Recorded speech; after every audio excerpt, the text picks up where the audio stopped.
Watkins Glen was not kind to playoff drivers. We'll tell you who's in and who's out. Chris Buescher plays spoiler. We'll recap that. And what is it like to be the voice of NBC Sports calling these races? Well, Leigh Diffey is going to check in with us. It's all coming up on NASCAR Daily.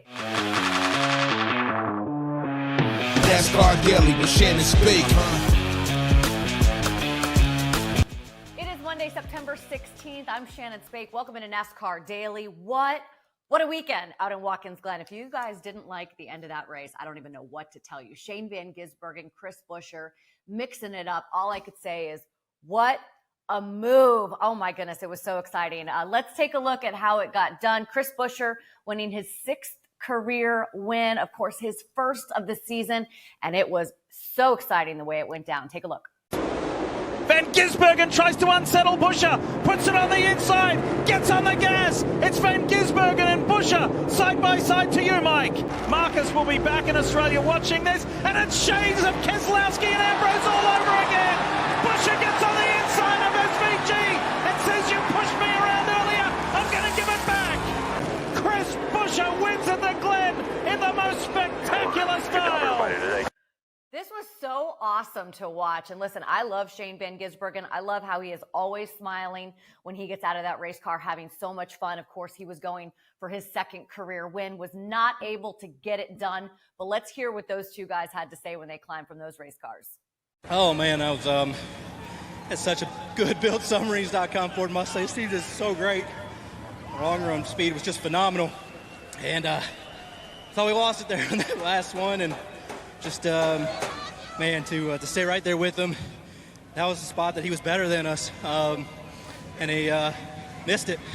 So I tried to cross over, and he went to cut, and just hard race it there, but just such an awesome finish to be that good for so much at the end of the race, all race, to get a win. It's good. We came here to be spoiler. We're going to do that. That's exactly what he was. He was spoiler. Now, Shane Van Gisbergen, he did go to victory lane to congratulate Chris Buescher. And like I said, he was smiling when he climbed from that car, despite the disappointment. Here's what he said. Driver error, yeah. I knew Chris was really going to send it and push me if he could get there. And as I turned in, got a bit loose and clipped the inside wall and just driver error. I'm gutted. WeatherTech tomorrow was really good. The race was awesome with Ross and Chris and the others at the end. I'm gutted we couldn't get it, but I had a lot of fun, but I'm pretty angry at myself.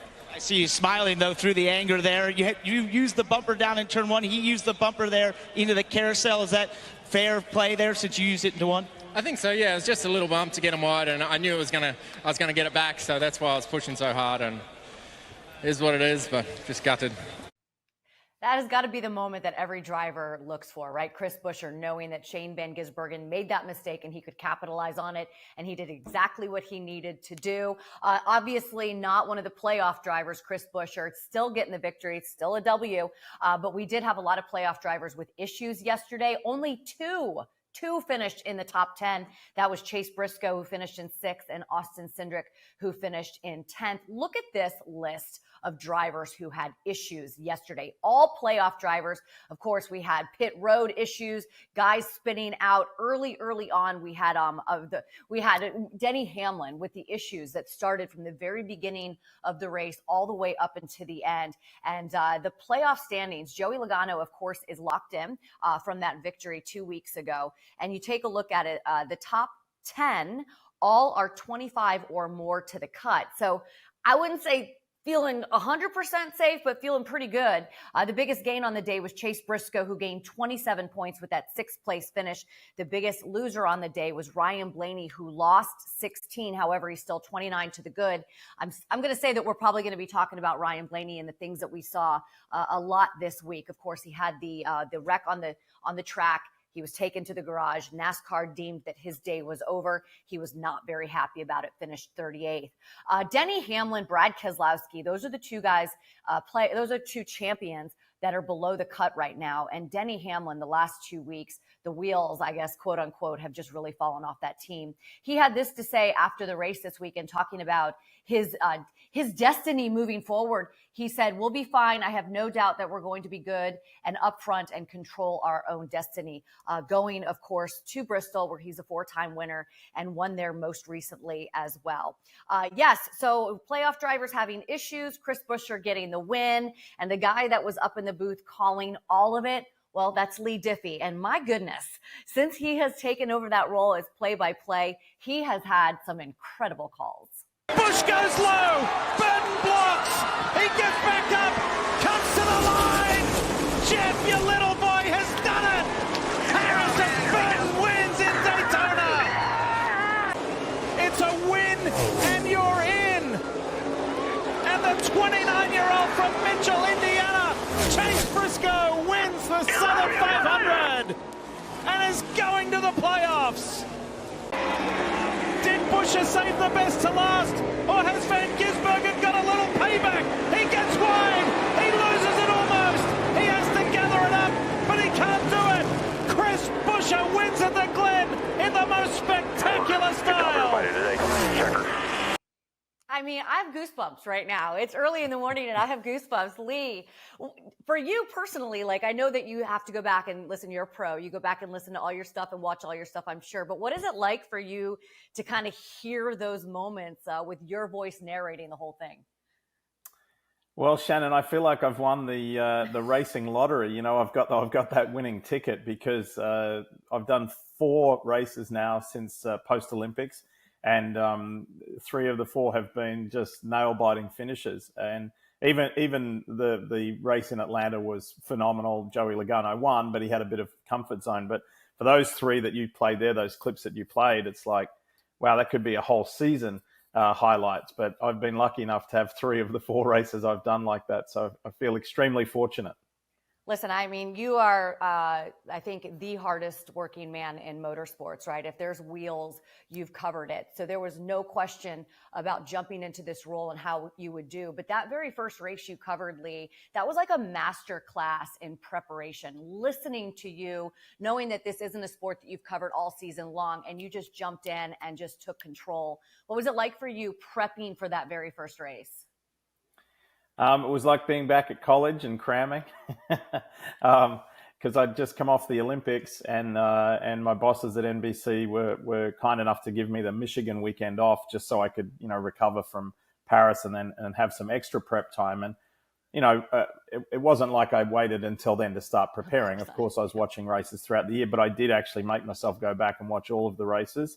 And then, as you know, you've got your statistical work, and we've got a great research team in Racing Insights who help us, and it was kind of like everything into the washing machine and make sure clean and ready out the other end to go. So I definitely crammed.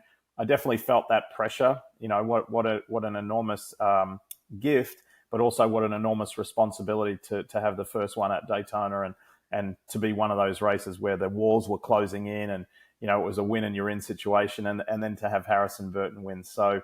When you well know, when you're mired in the prep, sometimes it's pretty heavy and you're looking for the light at the end of the tunnel. But when you've done the prep and then you're ready and you go and you have a race and a finish like that, it's all worth it.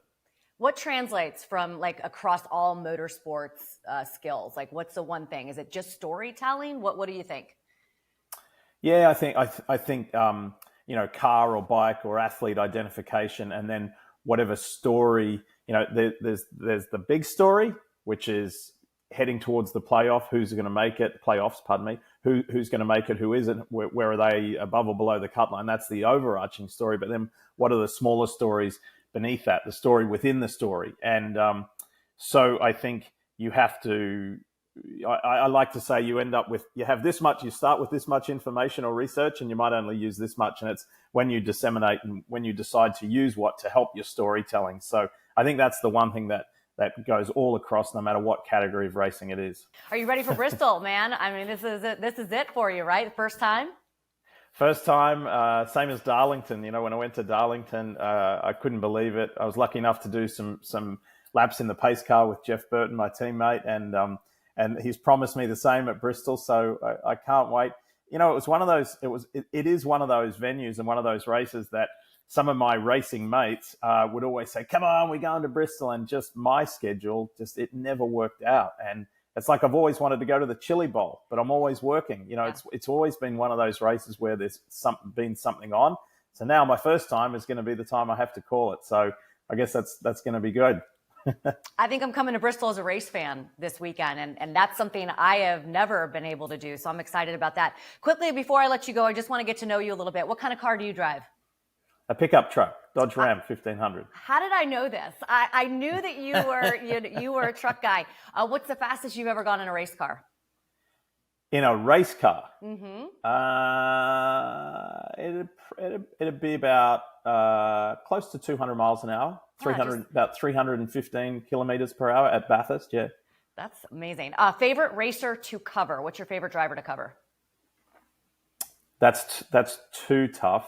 Yeah. That's too tough. But anybody who has a go, like I quite like the underdog story, or it could be a celebrated champion who works his way or her way back through the field or whatever. Just somebody who has a go. I really don't like calling competitors who lie down, so to speak. I love that fighting spirit. So anybody who has a go. Well, you've brought that at least the last couple of weeks for sure.